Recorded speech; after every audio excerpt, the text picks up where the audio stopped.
Hey guys, Sold Magazine here, keeping everybody updated on what the favorite artists are doing during the quarantine. So we are here today with, as Erica crawling around on the floor, we keep it, professional, we keep it around here. We're here with Yes One. How are you, man? I'm all right, hanging in there.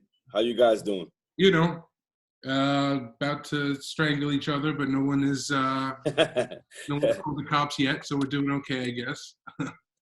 No, we just wanted to, just check in and see how you're doing in seclusion. See how the work's coming along. See if you're going crazy. See what you're listening to. You know, all the usual shit that everybody's going through right now. We just want to let them know that they're not alone. Well, right now I'm in my studio right now. It's unfortunate what's going on right now. Everybody is like you and me, the whole world right now. This is something that we never been through, and nobody knows how to act. Nobody knows what to say. But you try to do the best you can. Just taking it day by day. But I was scheduled to have a show right before this hit, and I got a bunch of new artwork ready to go, and I don't even know when I'm gonna pull that out. You know what I mean? So I was a little disappointed in that, but I have no control of what's going on right now. Well, I think that's the way everybody's feeling. You know, nobody knows what's coming down the road. I think a lot of people feel the way I do. It's not going to be the end of the world, but we don't know how and when we're going to return to normal and what that looks like. So I don't know how long it's going to be until there's a baseball game or a gallery opening or a beach opening or things like that. You know, some of the communities that just require tourists and walking traffic and stuff like that. Think about Coney Island. You know, what are they going to do? But where was your show going to be at? Actually, in Brooklyn, it's called Coda. It's my buddy's bar. Spot Care Miss just had a show there. He was pretty successful. So the owner of the bar actually asked me to start gathering artists up after me so they can have a chance to have their own solo show in somehow, some way. So I've been reaching out to different guys. This way, some guys that are up and coming that nobody really talks about, but they're pretty good. Give them a chance to show their artwork, you know what I mean? So, everybody deserves a chance, That's great. Now's a great time to reach out to other people. At Coda, that was where the trap show was, right? Yeah, he had a show there before. Yep. Now, let's take a step back. Why don't we give people, maybe we got some new fans, new viewers out there that may not know the rep that you're rolling in here with, but why don't you give them a little bit of a little taste of where you came from? Well, I was born in Manhattan.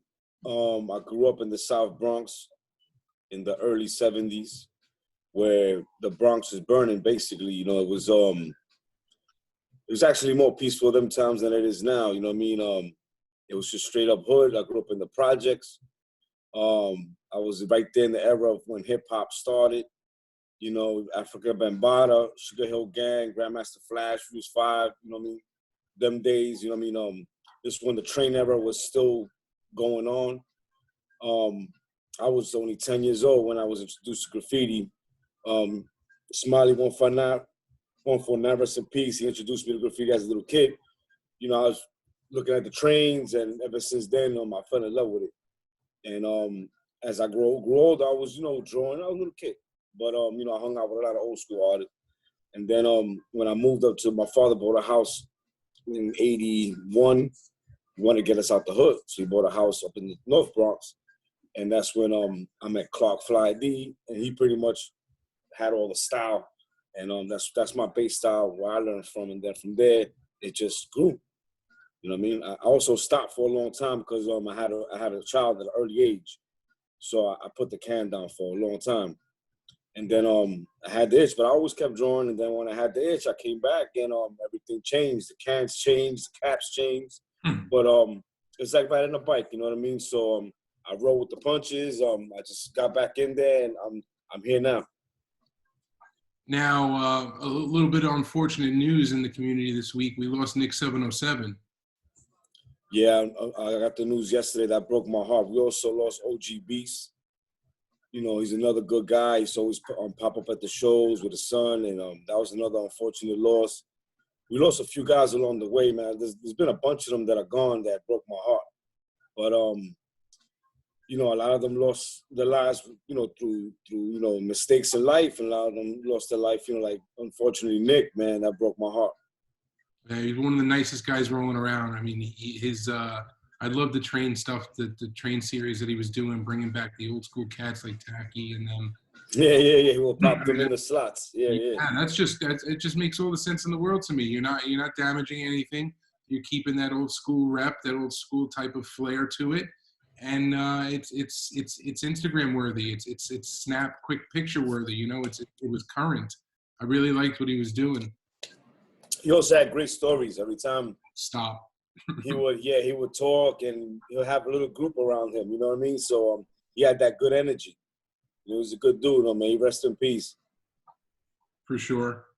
All right, let's turn it up a little lighter note. What are you listening to in the studio while you're working? Right now, I have the Black Moon Station, so I'm a very big fan of '90s, you know, golden era hip hop. So you know, that just gives me like, you know what I mean? Like I got the black book right here already. You know, we always drawing and stuff like that. But I jump around. I listen to, believe it or not, like 80s music is great to me. You know, rock, you know, that kind of salsa, of course, you know, ya tu sabe. And you know, I jump around when it comes to music. The new stuff, I'm not a fan of. Did you see the RZA DJ Premier battle? No, I didn't get to see that. No, I didn't get to see that. It's on YouTube. You can watch it, and it's also they took all the songs that they played during that battle and put it into a Spotify playlist. Oh wow, I'm going to check that out. Yeah, it's really good. It's right in your sweet spot. All '90s bangers from Jiggy to Wu-Tang and everything else. Really, really good stuff in there. So yeah, I'm going to check that out. Okay, so how does this change? How does a stay-at-home order change the way that you operate as an artist? Well, honestly, I've been going against the rules a little bit because we've been stepping into my spot in Brooklyn. So me, Ewok, and Nems, we've been painting. We actually did a coronavirus war with Donald Trump. I don't know if you guys saw it. It's more like to clown Donald Trump a little bit. So you know, like we know each other, so we are taking a big risk. But we're like, yo, fuck it, let's go out there. Can't be locked up like that. So it's only a few of us. We've been painting the last 3 weekends in a row. Logic's coming out, and you know, we drop a couple of pieces. I need that. That's like, you know, I don't smoke crack, I don't do drugs, but I need my paint. You know, so we've been going out there, but we're taking a risk, but you know, so far so good. You know, knock on wood. You know. You know, what I'm hearing now is that because of video conferencing technologies like Zoom and stuff like that, and because people are more around, you're not traveling, you're not out, you're not painting a wall right now, that people are a little easier to get. You know, who would you want to work with right now? Who would you want to, even if it's just sitting chopping up while you're working on a couple of Black Book pieces? Well, artist-wise? Yeah. That's the thing. I hang out with everybody. I know pretty much everybody. TK will be a cool guy to sit down and draw. You know, sit down and draw for a little while. I like TK. Let me see. I see everybody, man. You know what I mean? They call me like Shiro. Shiro calls me on a regular. She's stuck in Japan right now. How's she doing? She's doing okay. She's gonna be doing her nursing job right now because you know, she got stuck out there, and she's just dying to get back, but she knows she can't right now. But she's doing okay. Otherwise, you know, health-wise, she's doing okay. She's doing, you know, she's all right. Excellent. Tell her to stay safe. Tell her we send our love, and we absolutely. Yeah. You know, I get phone calls from Seattle. I get phone calls. You know, even these little video things. I don't really do you know, what's that called, FaceTime. But these guys from out of state, oh, what's up, man? What's going on? I'm like, yeah, I'm okay. You know, sir. And it feels good that they actually don't really talk to you a lot, but when they actually want to know if you're all right. You know what I mean? And that feels good. That feels real good. I haven't heard anybody complain that they ran out of markers yet. So hopefully, I think people are hitting up Amazon. How are you getting all your supplies these days? Oh no, I got tons, man. You're set. I got tons. I gotta worry about that. I keep it old school. I still have it in a sneaker box, man. I got tons of markers. I got them over there. I got enough. So is there anything that you intentionally hoarded? Huh? Anything you intentionally bought a lot of before you? Actually, no. Everything. You know what? I'm always prepared. I like to always have things ahead of time. So instead of buying one, I buy 10. You know what I mean? Because if you buy all, then I learned that from my old boss on my job. He said always have more than enough. So I always have a stack, so this way I don't have to worry about it later. And right now with this whole craziness, I got more than enough. So we're not worried about food or paint, and that's usually an artist's number one things. You got actually no food. Food's been good, man. Actually, where I live, it was a little pain in the ass. You had to have that social distancing, and you take a long time to get in. But I took a ride up to Hartsdale, matter of fact, Scarsdale, and I went to ShopRite. Dude, you just walked right in. You had the mask on and the gloves, but it was actually a real peaceful time in the supermarket. New York, in the Bronx, is they're all going crazy, and they're going crazy over toilet tissue, which I don't understand. Because I never heard that the coronavirus gives you diarrhea, but everybody's buying, toilet tissue. No, it's crazy for sure. Did you get any calls from any crazy girlfriends yet? Any crazy girlfriends? Ex-girlfriends? No, actually, a few of them call me to see if I'm okay. They're all crazy anyway. All these girls crazy, man. Can't live with them, can't live without them. Well, it's nice that they're still checking in on you, I guess, right? It's better to be talking about it than not. Yeah, exactly. All right, so let's paint the picture. It's a couple of weeks from now. Everything's back to normal. We don't have hospitals overrun or anything like that anymore. What do you think? What do you think New York is going to change? Because New York's not going to let this happen again. See, that's a good question. Everything already done changed. I don't think anything's going to be back to normal again, man. Because this whole thing is everybody has a different state of mind. You know what I mean? Like there's people that are they're like realistic about things, and you got these guys that are real like analysts, and then when you mix them all together, people are not gonna get along that good anymore. Oh, don't get along. When you cough now, it's this guy sick. You know what I mean? I'm a big Yankee fan. It's gonna be kind of weird going back to a baseball game or a basketball game or football, or even getting on the train as packed as it used to be. I don't want to shake people's hands anymore. You think I'm going to be high-fiving, double high-fiving, and hugging strangers at a Yankee game again? Come on now. After a few beers, they're going to be hugging. I think it should either be Wakanda, right? Because I'm not shaking people's hands anymore, or the Buddy Jesus. You know this one? Oh yeah, Yeah, I like the elbow. Elbow's all right. I guess that'll get turned into a 6-touch. I guess it all depends also on the person, because some people are like, whatever. But then you got, like you say, you got the ones that are like, yo, chill out, don't come next to me. And, and then, it's just, you don't know what you're going to get now. I think a lot of people's personality traits, quirks, flaws are all boiling up right now. I think everybody's getting a little crazy in their own way. Are you? Oh, yeah, absolutely. Yeah, I agree. You getting stir crazy at all? Yes and no, because I'm used to New York being live, and the times that I stepped out to walk the dog, ghost town. I go to work, ghost town. The biggest perk out of all this insanity has been the commute. Yeah. When I'm driving to work, instead of an hour and a half, it's been 26 minutes. I think they need to take advantage of this right now and fix every pothole, work on the road. Spring is coming. Right. It's going to be solid for a good 6-8 months if they can get it done within 6 weeks or so.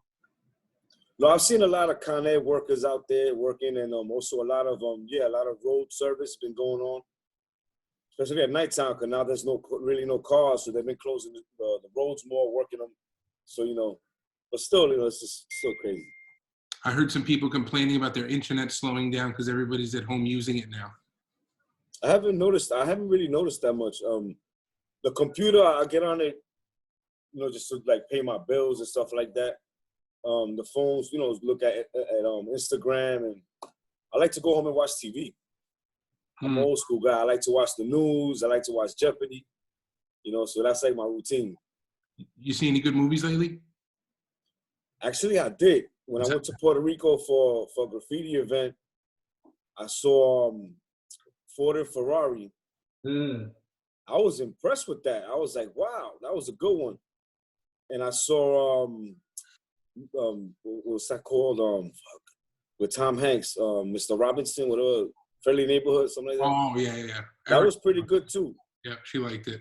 And the other one that I liked that was really, really cool was Once Upon a Time in Hollywood. Oh, we loved it. I was like, we loved it. The Bruce I liked it. Listen, the Bruce Lee scene alone was worth it. Yeah. It was insane. I was like, oh shit. You know what else we saw? We watched Knives Out the other night. Did you see that? No, I haven't seen that one yet. Really good. Really good. It's worth it. You don't, every scene's a twist. Yeah. Yeah, it was good. So Jeopardy, huh? Yeah, I like Jeopardy. I'm over here making a little hamburger or something or cooking something, and you know the answer, then don't come out like, fuck, I should have said it. You know what I mean? So yeah, I like Jeopardy. Jeopardy is cool. All right, we're going back to music for a second. Erica just slid me. She said, we don't ask this for everybody, but I want your top pizza spot and your top 5 rappers. My top pizza spot? Matter of fact, it's on Bedford and North 5th. I think it's called Mamma Mia's. It's like a White Castle type pizza place because the guy's like a pizza Nazi, like Seinfeld. Because the guy's like, yo, how much? Oh, come on, next. You got all fast. Like, you're like, oh, shit, you get nervous. Like, all right, I want the white slices. All right, yeah, 175, let's go. Yeah, so, you know what I mean? Check it out. I don't know that place. That place is good. My favorite rapper of all time would be Rakim. Rakim was my favorite. Big Pun, Biggie Smalls, Nas. Let me see believe it or not, Tupac was nice with it. A lot of people don't say this guy, but Lord Finesse. He was always grimy, Big L. You know what I mean? A real grimy, yeah. But he also dropping those would be my top guys right there. Erica's got Rakim on her top 5. He's amazing. The shit that he came out with back then is ridiculous. I listened to it, I'm like, damn, how did you come up with that? You know what I mean? He was good. I like Rakim as my top. My top 5 changes all the time, but it's Big Pun, Biggie, Jay-Z, Eminem, and I'm sorry, I got to put him on the list. Nobody's going to like it, but Grand Poobah is just nasty. Grand Poobah was nice with it. He was by himself before he got down with these guys. You know what I mean? Mm-hmm. So it was like, Poobah been nice for a long time. He's suave. As a matter of fact, I used to smoke cigars with him in Nels. Oh yeah. Back in the days, it was Grand Poobah. I met him online, and then you have to come back next week. So it was me, Sadat X, and what's the other guy's name from Brand Nubians. Mm-hmm. We used to go down. They used to lace it up with weed and they didn't even know. So we'll be drinking Remy Martin and smoking cigars at Nels. That was a long time ago. Now, all right. So back to reality for a second. We're going to snap our fingers and assume that everything's going to go back to semi-normal. What is something that you're going to come out of hibernation with that you didn't have going in? Well, after the experience? Mm-hmm. That's a good question, man. Maybe appreciate people a little more. You know what I mean? Because look, we lost Nick, we lost people, a few guys, and maybe appreciate it a little more. Because mind you, I was in Puerto Rico before this all blew up, and I was lucky to get back. So I was with my parents. So when I left there, it's like, oh shit. When you're thinking about them, my parents are old. So, you know what I mean? It's like, I would say appreciate people a little more instead of, people always arguing and fighting about and get into disputes over nonsense. Put that to the side, man. Have a drink and talk about things. Talk things out and appreciate people a little more because there's a lot of good people out there, man. You just gotta just take care of them. But overall, man, everybody should just be like a little more appreciative of who they are. You know what I mean? Because your life is like you never know now. For me, it's my personality trait is just to keep a topic going. So I'm going to escalate less. Okay. Let's see what happens. I don't have to be the one that pushes this idea over the cliff or starts this fight or continues this beef. I don't need to be the one to keep it moving. Right. No, that's good. We'll see. I think you appreciating things more and me trying to control less will be good for everybody. Absolutely, man. Eric is looking at me with a funny face. I love you, boo. That doesn't go. That doesn't go for her. That's just for the scene. Yeah, no doubt. Come on. All right. Yes. Before we let you go, and I thank you for taking some time with us today. What do you want to say to the young kids watching that are looking at an OG like you sitting in the studio, waiting for your time? Don't rush it. I see a lot of these young guys. They want to be on starting at 1 and then be on level 10 in 2 weeks. It's not going to happen that fast. Unless you're a phenom, and that rarely happens. Take your time. Learn. Ask questions. A lot of people don't want to ask questions no more. How do you do that? Because you biting. Nah, it's not. But listen, man, you guys are the ones that are going to keep the movement going. We're a culture. If we don't have people coming behind us, then it's going to eventually die. So we need all you guys to really sit down and study and learn it and respect it above all. And ask those questions. Take your time. Draw.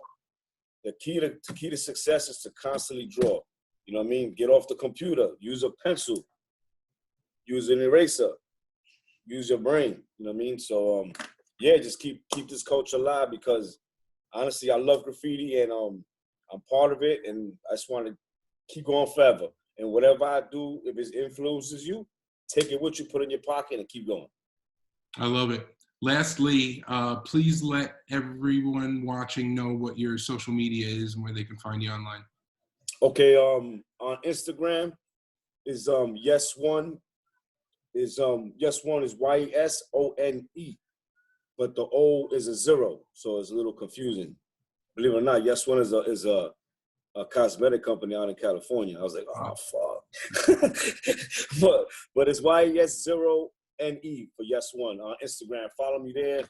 I'm pretty old school. I don't do all these other things. That's what I got. Well, I'm out on the street. So you see my pieces, give me a holler. We appreciate it, man. Thanks for the time today. Thank you. We did a check-in with Yes1. All right, brother. Peace and love, man.